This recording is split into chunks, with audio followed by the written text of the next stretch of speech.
नमस्कार, मैं हूं अंकुर। आप देख रहे हैं सत्य हिंदी का न्यूज बुलेटिन। एक नजर डाल लेते हैं अब तक की खबरों पर। विदेश मंत्री एस जयशंकर ने सोमवार को अमेरिकी विदेश मंत्री मार्को रूबियो से मुलाकात की। ये बैठक मलेशिया की राजधानी कुआलालंपुर में चल रहे आसियान समिट के दौरान हुई। दोनों नेताओं ने भारत अमेरिका के द्विपक्षीय रिश्तों, क्षेत्रीय मसलों और वैश्विक मुद्दों पर चर्चा की। जयशंकर ने सोशल मीडिया प्लेटफॉर्म एक्स पर लिखा कि अमेरिकी विदेश मंत्री मार्को रूबियो से मुलाकात कर खुशी हुई। द्विपक्षीय संबंधों और वैश्विक मुद्दों पर सार्थक चर्चा हुई। ये बैठक ऐसे समय पर हुई है जब भारत और अमेरिका के बीच व्यापार समझौते पर बातचीत अंतिम चरण में है। अमेरिका के विदेश मंत्री मार्को रूबियो ने कहा कि पाकिस्तान के साथ बढ़ते रिश्तों का असर भारत से दोस्ती पर नहीं पड़ेगा। उन्होंने कहा कि भारत और अमेरिका के बीच संबंध गहरे, ऐतिहासिक और बेहद अहम है। रूबियो ने बताया कि वॉशिंगटन पाकिस्तान के साथ आतंकवाद विरोधी सहयोग को और आगे बढ़ाना चाहता है, लेकिन ये किसी भी तरह भारत की कीमत पर नहीं होगा।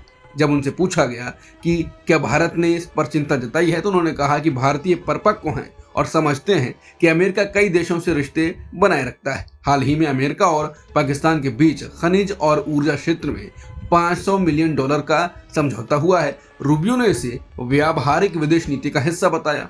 अमेरिकी सपने की हकीकत अब दर्द बन गई है। हरियाणा के 50 युवक जो बेहतर जिंदगी की तलाश में अमेरिका गए थे, अब निराश होकर वापस लौटे हैं। ये सभी लोग रविवार सुबह अमेरिका से डिपोर्ट यानी निकाले गए।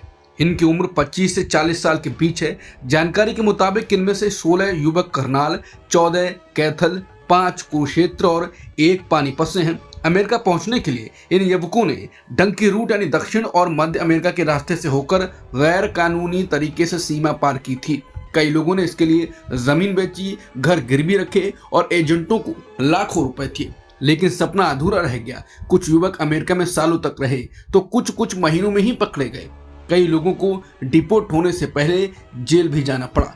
अब ये सभी युवक कर्ज और मायूसी में घर लौटे हैं। उनके परिवार का कहना है कि अब एजेंटों के खिलाफ सख्त कार्रवाई होनी चाहिए ताकि कोई और इस रास्ते पर न जाए। ब्रिटेन में फिर एक बार नस्लीय हमले का मामला सामने आया है। इस बार 20 साल की एक भारतीय मूल की युवती के साथ रेप की घटना हुई। वेस्ट मिडलैंड्स पुलिस के मुताबिक वॉल्सॉल के पार्क हॉल इलाके में शनिवार शाम को एक युवती को सड़क पर परेशान हालत में देखा गया। पुलिस जब पहुंची तो पता चला कि उसके साथ रेप हुआ है और यह हमला नस्लीय नफरत के कारण किया गया। पुलिस ने संदिग्ध व्यक्ति की तलाश के लिए सीसीटीवी फुटेज जारी किया है। आरोपी की उम्र करीब 30 साल बताई जा रही है। वो गोरा है, छोटे बालों वाला है और घटना के समय काले कपड़ों में था। जांच की जिम्मेदारी संभाल रहे डिटेक्टिव सुपरिंटेंडेंट रोनिन टायर ने कहा, ये एक बेहद घिनौना हमला था। हम आरोपी को पकड़ने के लिए हर संभव कोशिश कर रहे हैं। गौरतलब है कि लगभग 1 महीने पहले ब्रिटिश सिख महिला के साथ भी ऐसा ही नस्लीय हमला हुआ था। लगातार हो रहे इन मामलों ने ब्रिटेन में भारतीय मूल के लोगों की सुरक्षा पर सवाल खड़े कर दिए हैं। महाराष्ट्र के मुख्यमंत्री देवेंद्र फडणवीस ने रविवार को सतारा जिले में महिला डॉक्टर की मौत के मामले में बीजेपी के पूर्व सांसद रणजीत सिंह नायक निम्बालकर और एनसीपी विधायक सचिन पाटिल को क्लीन चिट दे दी। फडणवीस ने कहा कि कुछ लोग हर चीज में राजनीति कर रहे हैं। बिना किसी वजह के निम्बालकर और पाटिल के नाम इस मामले में घसीटे गए, लेकिन महाराष्ट्र जानता है कि देवा भाऊ कौन है।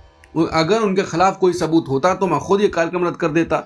मुख्यमंत्री ने यह बयान सतारा और सोलापुर में विकास कार्य के उद्घाटन के दौरान दिया, जहां उनके साथ निम्बालकर, पाटिल और महायुति गठबंधन के अन्य नेता भी मौजूद थे। आपको बता दें कि 23 अक्टूबर को सातारा के एक होटल में सरकारी महिला डॉक्टर मृत पाई गई।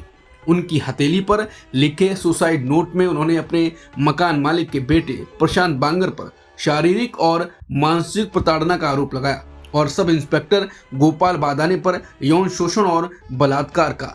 दोनों आरोपियों को पुलिस ने गिरफ्तार कर लिया है और वो पुलिस रिमांड में है। हालांकि अब इस मामले में राजनीतिक रंग ले लिया। डॉक्टर ने पहले भी कई बार शिकायत की थी कि स्थानीय पुलिस और एक सांसद उन्हें झूठे मेडिकल रिपोर्ट बनाने और आरोपियों को बचाने के लिए दबाव डाल रहे थे। अब फडणवीस के इस बयान के बाद मामला और विवादित हो गया है।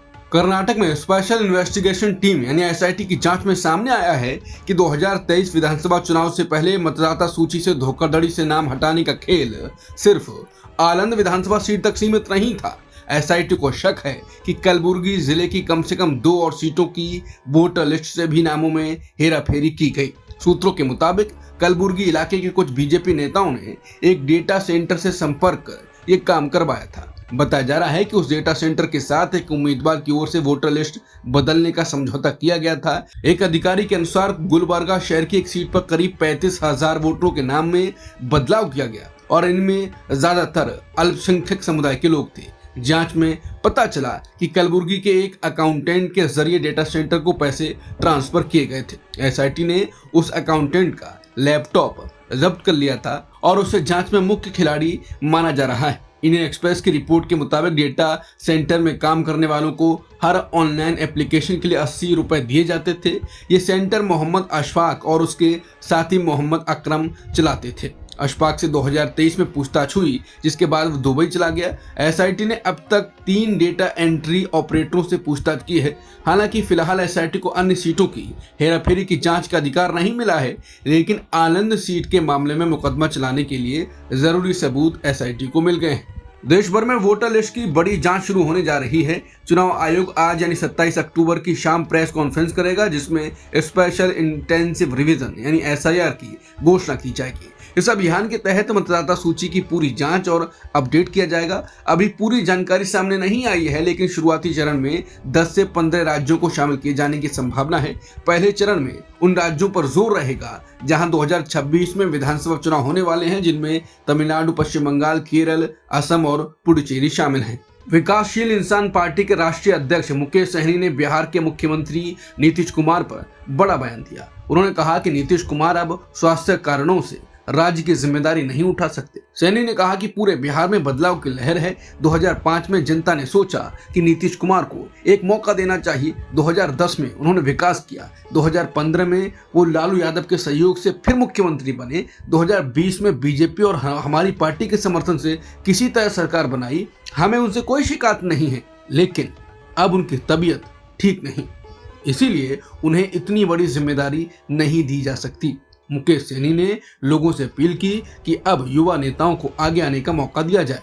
बिहार विधानसभा चुनाव में प्रचार के दौरान आरजेडी नेता और इंडिया गठबंधन के मुख्यमंत्री पद के उम्मीदवार तेजस्वी यादव ने बड़ा बयान दिया। कटिहार की एक रैली में उन्होंने कहा कि अगर इंडिया गठबंधन सत्ता में आया तो हाल ही में पारित वक्फ संशोधन एक्ट को कूड़ेदान में फेंक दिया जाएगा। तेजस्वी ने मुख्यमंत्री नीतीश कुमार पर निशाना साधते हुए कहा कि उन्होंने हमेशा सांप्रदायिक ताकतों का साथ दिया है, जिससे राज्य में नफरत फैल रही है। तेजस्वी ने एनडीए सरकार पर भ्रष्टाचार और बदहाल कानून व्यवस्था के आरोप लगाए और कहा कि अगर उनकी सरकार बनी तो सीमांचल विकास प्राधिकरण का गठन किया जाएगा। उन्होंने वादा किया कि बुजुर्गों की पेंशन 2,000 रुपए प्रति माह कर दी जाएगी। दिल्ली सरकार के स्वास्थ्य विभाग ने 121 मोहल्ला क्लिनिक बंद करने का आदेश दिया है, जो आरोग्य मंदिरों से 1 किलोमीटर के दायरे में चल रहे थे।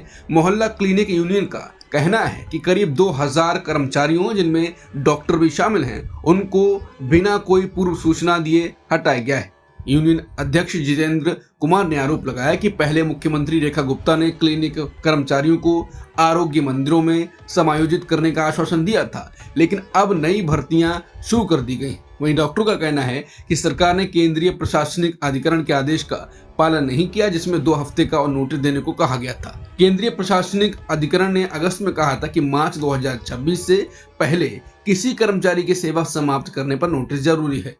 छठ महापर्व को लेकर दिल्ली में सियासत गर्मा गई है। आम आदमी पार्टी के नेता सौरभ भारद्वाज ने बीजेपी पर आरोप लगाया कि प्रधानमंत्री मोदी के स्नान के लिए यमुना किनारे वासुदेव घाट पर नकली यमुना बनाई गई है। उन्होंने दावा किया कि इसमें वजीराबाद प्लांट से फिल्टर पानी भरा गया है ताकि लोगों को लगे कि यमुना साफ हो गई है। भारद्वाज ने कहा, यह फर्जीवाड़ा दिल्ली और बिहार दोनों के साथ धोखा है। मुख्यमंत्री अरविंद केजरीवाल ने भी आरोप लगाया कि बीजेपी ने छठ की आस्था का मजाक बनाया है। वहीं दिल्ली बीजेपी अध्यक्ष वीरेंद्र सचदेवा ने पलटवार करते हुए कहा कि आपने 10 साल में 6,500 करोड़ खर्च करने के बाद भी यमुना साफ नहीं की। उन्होंने कहा कि आम आदमी पार्टी पूर्वांचलियों से नफरत करती है और अब छठ पर राजनीति कर रही है। अमेरिकी राष्ट्रपति ट्रंप के मलेशिया दौरे के दौरान राजधानी कुआलालंपुर में उनके खिलाफ जोरदार प्रदर्शन हुआ। न्यूज एजेंसी AFP के मुताबिक सैकड़ों लोग सड़कों पर उतरे और ट्रंप विरोधी नारे लगाए। कई प्रदर्शनकारियों ने फलस्तीनी झंडे लहराए और ट्रंप तुम्हारा मलेशिया में स्वागत नहीं है लिखा बैनर उठाए। बता दें, ट्रंप इस समय एशिया के 1 हफ्ते के दौरे पर हैं और इसी क्रम में मलेशिया पहुंचे हैं। बताया जा रहा है कि ट्रंप की मौजूदगी में थाईलैंड और कंबोडिया ने अपने लंबे समय से चल रहे सीमा विवाद को खत्म करने के लिए एक शांति समझौते पर हस्ताक्षर किए हैं। हालांकि मलेशिया में उनके खिलाफ विरोध का माहौल बना हुआ है और लोगों ने उनकी विदेश नीतियों पर नाराजगी जताई है। अमेरिका के राष्ट्रपति ट्रंप ने कहा कि वो पाकिस्तान और अफगानिस्तान के बीच चल रहे तनाव को बहुत जल्दी सुलझा देंगे। ट्रंप ने यह बयान रविवार को मलेशिया में चल रहे आसियान समिट के दौरान एक कार्यक्रम में दिया। उन्होंने कहा कि उन्होंने पाकिस्तान के पीएम शहबाज शरीफ और सेना प्रमुख आसिम मुनीर से बात की है और दोनों को उन्होंने बहुत अच्छे लोग बताया। ट्रंप ने कहा कि पाकिस्तान और अफगानिस्तान के बीच जो हालिया तनाव बढ़ा है उसे शांति और बातचीत के जरिए खत्म किया जा सकता है। भारतीय क्रिकेटर रोहित शर्मा ने ऑस्ट्रेलिया से भारत लौटने से पहले सोशल मीडिया पर एक इमोशनल पोस्ट साझा किया। एक्स पर अपनी तस्वीर डालते हुए उन्होंने लिखा कि एक आखिरी बार सिडनी से विदा ले रहा हूं। उनकी ये पोस्ट तेजी से वायरल हो रही है। टेस्ट क्रिकेट से संन्यास लेने के बाद कयास लगाए जा रहे हैं ये उनका ऑस्ट्रेलिया का आखिरी दौरा हो सकता है। ऑस्ट्रेलिया के खिलाफ वनडे सीरीज में शानदार प्रदर्शन करने वाले रोहित शर्मा को प्लेयर ऑफ द टूर्नामेंट चुना गया था। उन्होंने 3 मैचों में 202 रन बनाए, जिसमें 1 शतक और 1 अर्धशतक शामिल था। अब तक की खबरों में इतना ही। बाकी खबरों के लिए बने रहिए सत्य हिंदी के साथ।